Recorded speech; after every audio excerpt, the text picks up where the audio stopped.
Good morning everyone. Current affairs की series में 21 दिसंबर पे पहुंच चुके हैं और यहाँ पे जो टॉपिक्स हम डिस्कस करने वाले हैं उसको देख लेते हैं। तो 10 एमसीक्यूज को हम डिस्कस करेंगे और 10 टॉपिक्स जो हमारे हैं वो ट्यूबरकुलोसिस को डिस्कस करने वाले हैं। सेंटिनलीज के बारे में देखेंगे, ग्रेट कंजंक्शन क्या है इसके बारे में जानेंगे, सोलर विंड्स हैक क्या है इसको देखते हैं। देन आर्टिकल बायोडाइवर्सिटी मैनेजमेंट को लेकर भी था, इवन वेरियस कमिटीज को लेकर भी था, और यहाँ पर हिमालयन ट्रिलियम क्या है इसके ऊपर भी जो न्यूज थी वो दी गई थी। आर्कियोलॉजिकल सर्वे ऑफ इंडिया को डिस्कस करेंगे, एफआईईओ को देखेंगे, R cluster and fiat money आपका इकोनॉमिक्स का क्वेश्चन है। ये जो 10 टॉपिक्स हैं आपके रहने वाले हैं आज के पर्टिकुलर वीडियो में, और फिर फाइनली इस सबको रिवाइज करेंगे। आपका जो टारगेट होना चाहिए वो कम से कम 6 क्वेश्चन को करेक्ट करने का होना चाहिए। अगर 6 क्वेश्चन करेक्ट नहीं होते तो दोबारा से अटेम्प्ट कर लीजिएगा, और जो एक्सप्लेनेशन मैं देता हूं वो अपने नोट्स के अंदर जरूर जॉट डाउन करिएगा। आज के फर्स्ट क्वेश्चन पे चलते हैं। The first question is about, पूछा गया 3 स्टेटमेंट्स देके कि बताएं कौन सी स्टेटमेंट करेक्ट है।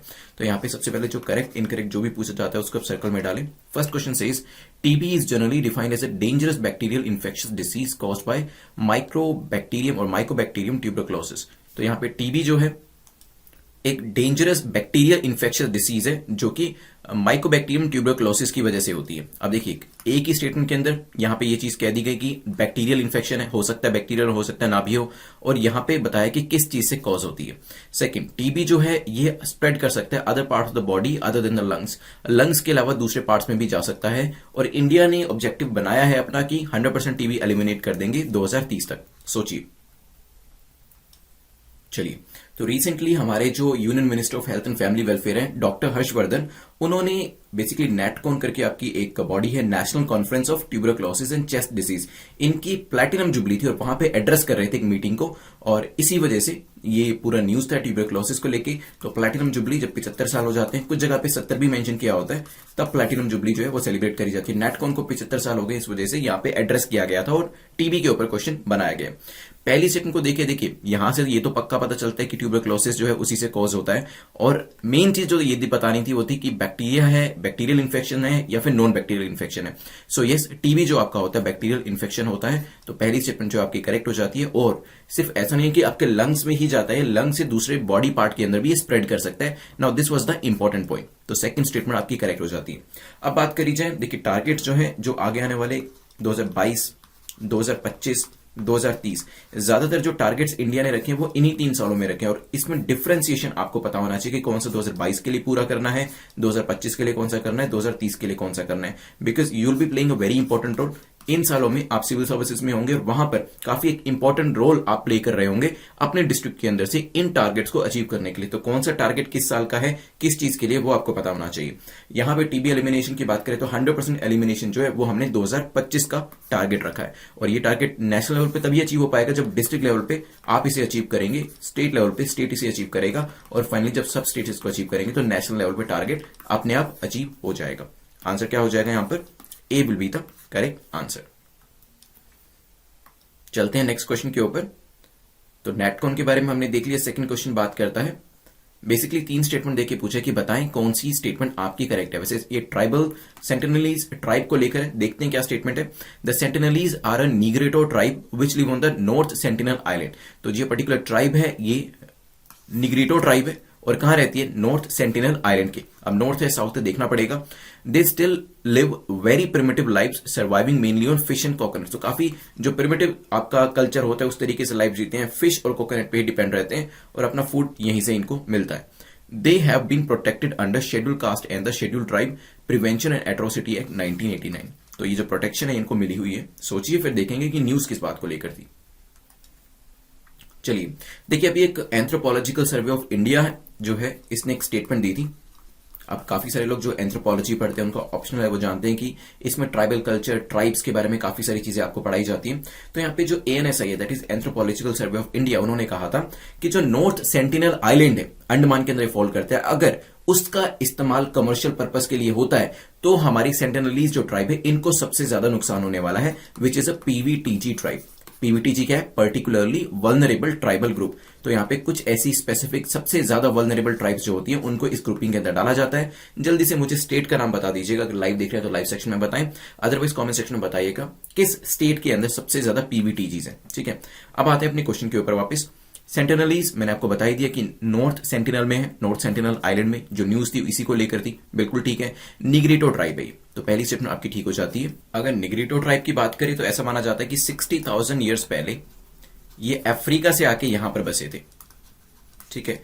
और ज्यादातर जो है आपकी निग्रिटो ट्राइब जो है अंडमान में पाई जाती है। देखो थोड़ा सा मैं बता देता हूं आपको यहां पर।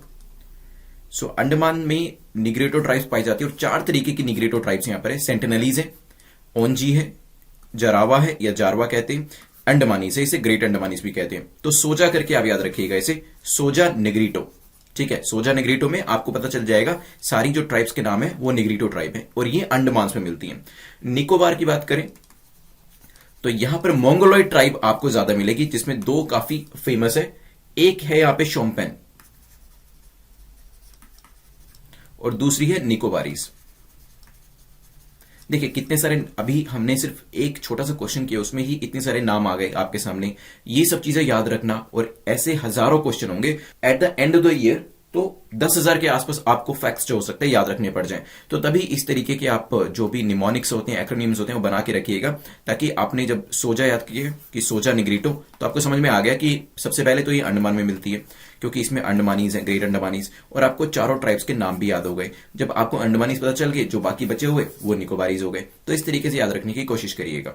चलिए, तो ये लोकेशन भी मैंने आपको इनकी दिखा दी। अब चलते हैं सेकंड स्टेटमेंट के ऊपर। क्या वो प्रिमिटिव होते हैं? तो यस, फिश और कोकोनट खा के अपना गुजारा करते हैं, काफी प्रिमिटिव लाइफ जो है वो ये लीड करते हैं। सेकंड स्टेटमेंट भी करेक्ट हो जाती है। और यस, जो आपका schedule caste and schedule tribe SC/ST prevention of atrocities act है उसके अंदर भी इनको शामिल किया हुआ है। तो आंसर क्या हो जाएगा? डी। और ये जो सर्वे हुआ था वो मैंने आपको बता दिया है। और अभी चलते हैं नेक्स्ट क्वेश्चन के ऊपर। Next question is question number 3। पूछा गया ग्रेट कंजंक्शन क्या है? रिसेंटली न्यूज में था, साइंस एंड टेक्नोलॉजी का एरिया है। आपको बताना है ग्रेट कंजंक्शन को लेकर कौन सी स्टेटमेंट आपकी ठीक है। फर्स्ट स्टेटमेंट कहती है it happens once in about 20 years because of the time each of the planets take to orbit around the sun. तो ये 20 साल में एक बार होने वाला फिनोमिना है, may be. Jupiter has a larger orbit and moves more slowly. Jupiter का जो ऑर्बिट है वो काफी बड़ा है और काफी स्लोली ये मूव करता है।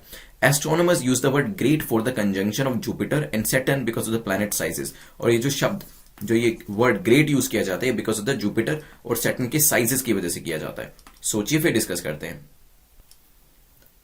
चलिए देखिए, ग्रेट कंजंक्शन जो है ये एक एस्ट्रोनॉमिकल फिनोमिना है, एक एस्ट्रोनॉमिकल इवेंट है जिसके अंदर सैटर्न और जुपिटर वो क्लोजेस्ट होंगे एक दूसरे के नाइट स्काई के अंदर। कुछ इस तरीके से दिखेंगे जुपिटर एंड सैटर्न, क्योंकि काफी क्लोज हो जाएंगे, इसी वजह से इसे ग्रेट कंजंक्शन कहा जाता है। और कई बार इसे क्रिसमस स्टार भी कहा जाता है।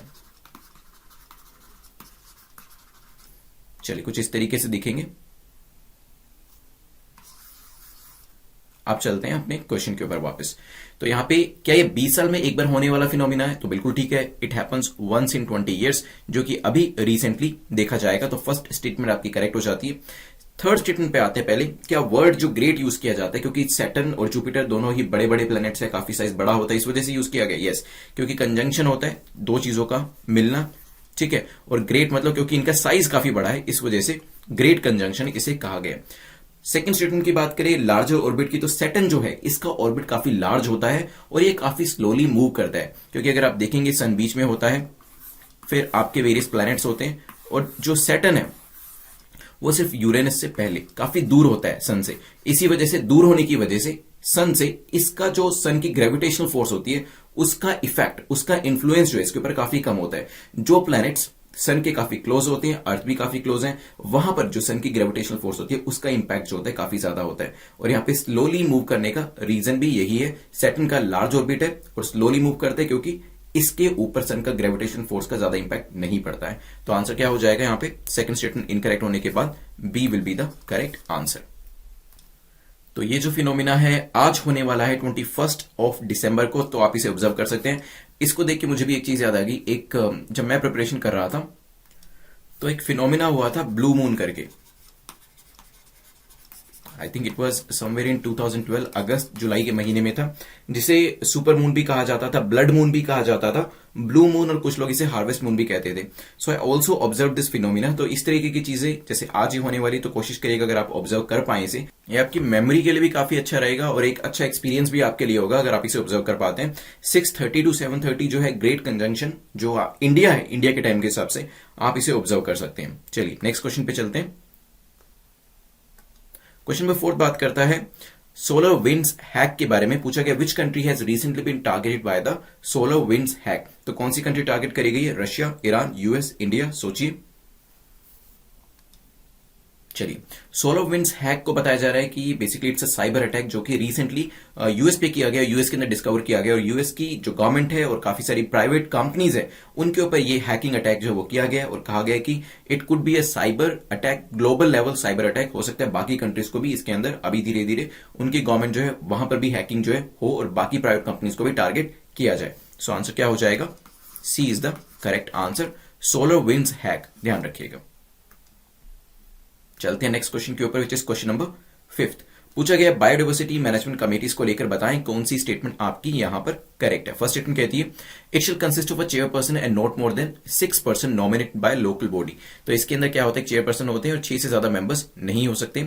2/3 शुड बी विमेन, तो इसमें जो 2/3 मेंबर्स होते हैं विमेन होनी चाहिए। नॉट लेस देन 18% वो SC/ST कम्युनिटी से आने चाहिए, ये भी हो सकता है। The main function of it is to prepare peoples biodiversity register, तो PBR बनाना इसका मेन फंक्शन होता है। सोचिए।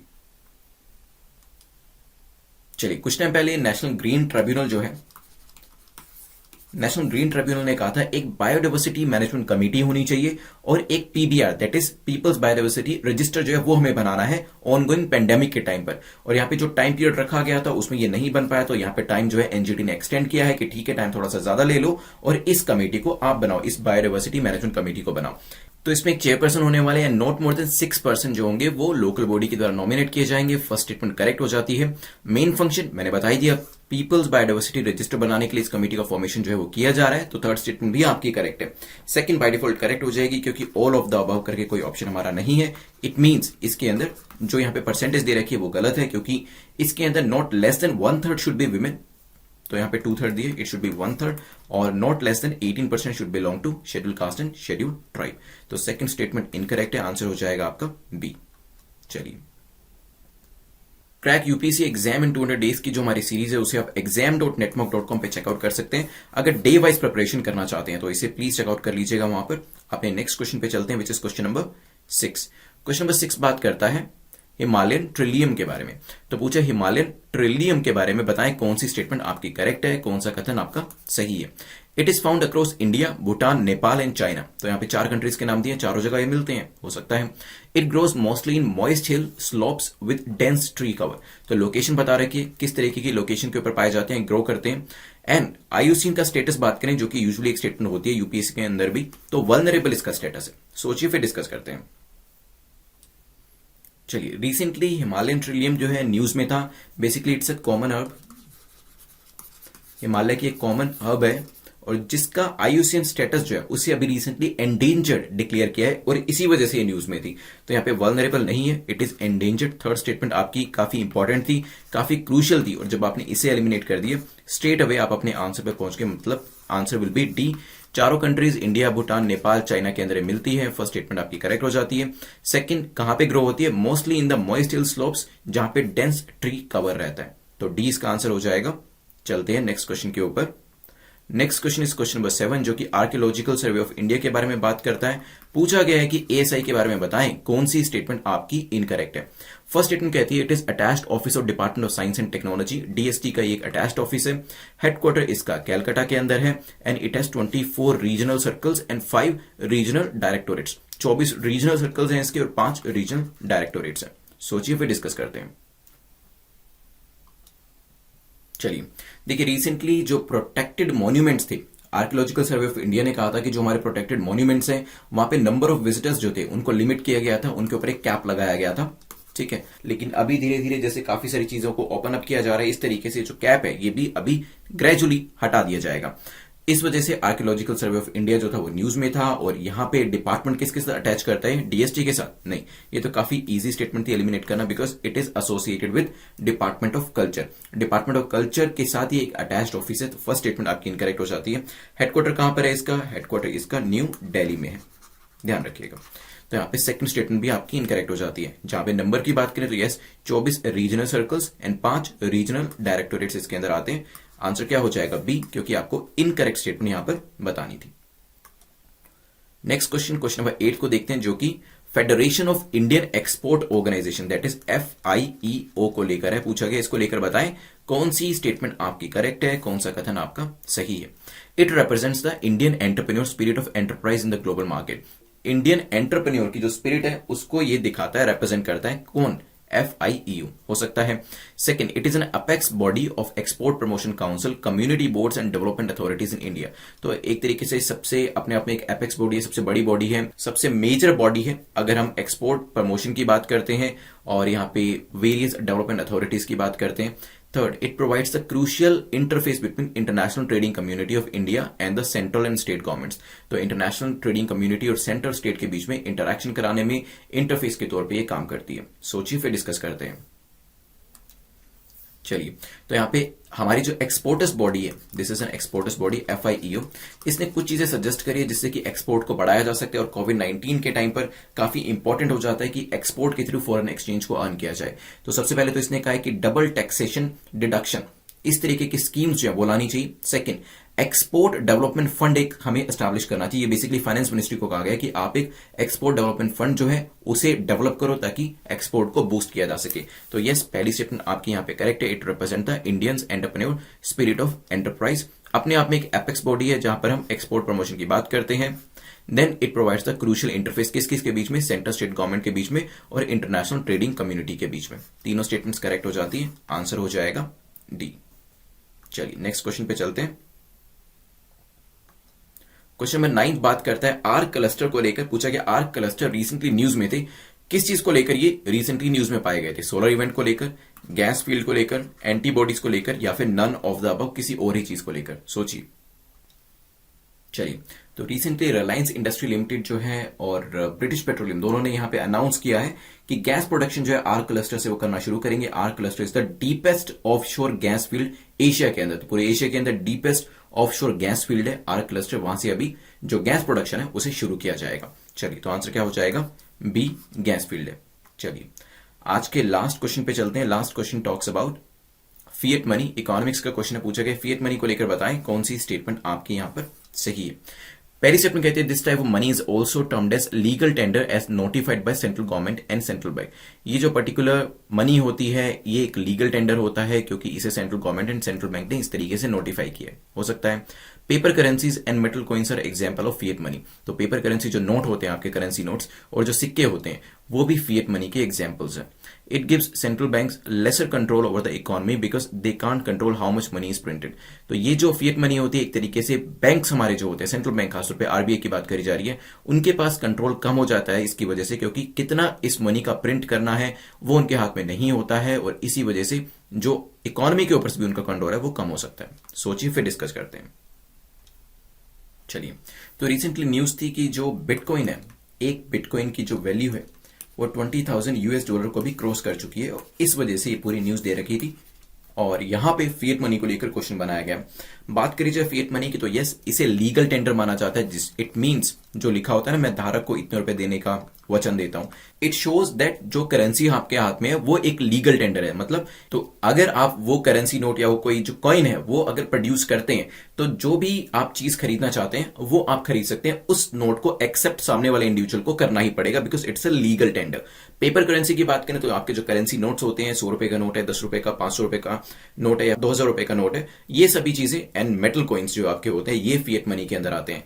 अगर बात करी जाए, क्योंकि ये जो करेंसी नोट्स होते हैं आरबीआई के हाथ में होता है, प्रिंट करना है, कितना नहीं करना है, इसी वजह से मनी सप्लाई कितनी होगी, लिक्विडिटी कितनी होगी, ये सब चीजें भी आरबीआई के अपने हाथ में रहती हैं एंड दैट्स व्हाई जो इकोनॉमी है उसको बेटर तरीके से कंट्रोल किया जा सकता है। तो पहली जो दो स्टेटमेंट है वो तो ठीक हो जाती है। यहां पे थर्ड स्टेटमेंट कहते हैं कि सेंट्रल बैंक के पास लेसर कंट्रोल होता है। ऐसे कैसे हो सकता है? Just because of the fiat money, क्योंकि आरबीआई के हाथ में है कितना प्रिंट करना है, कितना नहीं करना, ऑफकोर्स गवर्नमेंट का रोल रहता है इसके अंदर, बट क्योंकि आरबीआई का भी रेगुलेशन इसके ऊपर रहता है, देयरफॉर जो एक रेगुलेशन और जो कंट्रोल है वो पूरा इकोनॉमी के ऊपर सेंट्रल बैंक का हमारा बना रहता है। तो थर्ड स्टेटमेंट आपकी इनकरेक्ट हो जाती है। आंसर क्या होगा? A will be the correct answer. चलिए 10 क्वेश्चन हमारे कंप्लीट होते हैं। अभी हम 2 मिनट के अंदर इसे रिवाइज करेंगे और आपसे क्वेश्चन पूछूंगा मैं। तो जल्दी से मुझे बताएं टीबी को हमने कब तक एलिमिनेट करने का यहां पर साल रखा है? कब तक करना है? 2022 तक, 25 तक, 30 तक? यस, 2000 यहां पर 25 तक इसे एलिमिनेट करना है 100%। अभी 75th एनिवर्सरी जो थी वो नेटकॉन की सेलिब्रेट करी गई थी, और टीबी जो है एक बॉडी पार्ट से दूसरे बॉडी पार्ट में स्प्रेड कर सकता है। इसके बाद हमारा डिस्कशन हुआ था सेंटिनलीज को लेकर। मैंने आपको इसको याद रखने का तरीका भी बताया था। प्रिमिटिव कम्युनिटी है, पीवीटीजी मानी जाती है, और यहां पर सोजा करके इसे याद रखिएगा। निकोबार में शोम्पेन निकोबारिस पाए जाते हैं। Then next we discussed about great conjunction, जो आपको आज अराउंड आई थिंक 6:30 से 7:30 के बीच में ये फिनोमिना जो है वो जरूर ऑब्जर्व करना है। You will remember it for rest of your life. जब सिविल सर्वेंट बन भी जाएंगे, जैसे मुझे याद है कि जो आपका ब्लू मून वाला फिनोमिना था, जिसे ब्लड मून भी कहा जाता है, वो मैंने 2012 में ऑब्जर्व किया था। जब आज से 5 साल बाद इस तरीके का कोई फिनोमिना न्यूज़पेपर में पढ़ेंगे तो आपको भी याद आएगा कि जब मैं एग्जाम की तैयारी कर रहा था, जब तक मैं सिविल सर्वेंट नहीं बना था, तब तक ये फिनोमिना मैंने भी ऑब्जर्व किया था। चलिए, तो इसको जरूर आज ऑब्जर्व करिएगा।